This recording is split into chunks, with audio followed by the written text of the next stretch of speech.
صدیق اکبر رضی اللہ تعالیٰ عنہ نے زندگی میں کبھی بھی بتوں کو سجدہ نہیں کیا۔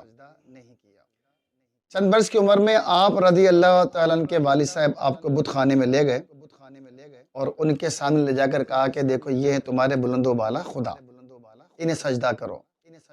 جب آپ رضی اللہ تعالیٰ عنہ کے سامنے پہنچے تو فرمایا کہ میں بھوکا ہوں، مجھے کھانا دے، میں ننگا ہوں، مجھے کپڑا دے۔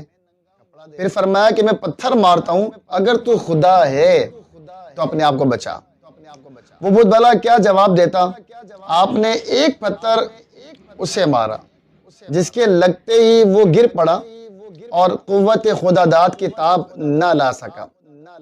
جب آپ کے والد صاحب نے یہ حالت دیکھی تو انہیں بڑا غصہ آیا اور انہوں نے ایک تھپڑ آپ کے رخسار مبارک پر مار دیا اور وہاں سے آپ کو آپ کی ماں کے پاس لائے اور سارا واقعہ بیان کیا۔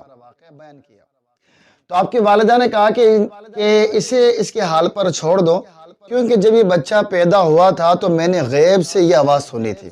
وہ آواز کیا تھی؟ غیب سے آواز آئی، یا امت اللہ علی تحقیقی ابشری بالولد العتیق اسمہ فی السماء صدیق لمحمد صاحب و رفیق۔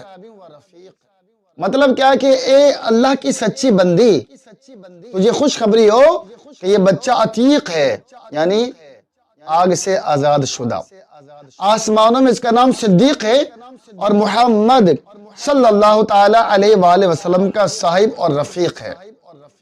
اس پوری روایت کو، واقعے کو حضرت سیدنا صدیق اکبر رضی اللہ تعالیٰ نے خود مجلس اقدس میں بیان کیا۔ جب آپ یہ بیان کر چکے تو جبریل امین علیہ السلام بارگاہ رسالت میں حاضر ہوئے، عرض کیا کہ صدقہ ابو بکر وہو صدیق، ابو بکر نے سچ کہا اور وہ صدیق ہیں۔ تو یہ ہے صدیق اکبر رضی اللہ تعالیٰ کی شان و عظمت۔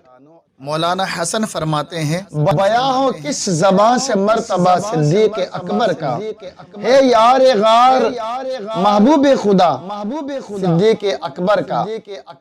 رسول اور انبیاء کے بعد جو افضل ہو عالم سے، یہ عالم میں ہے کس کا مرتبہ صدیق اکبر کا۔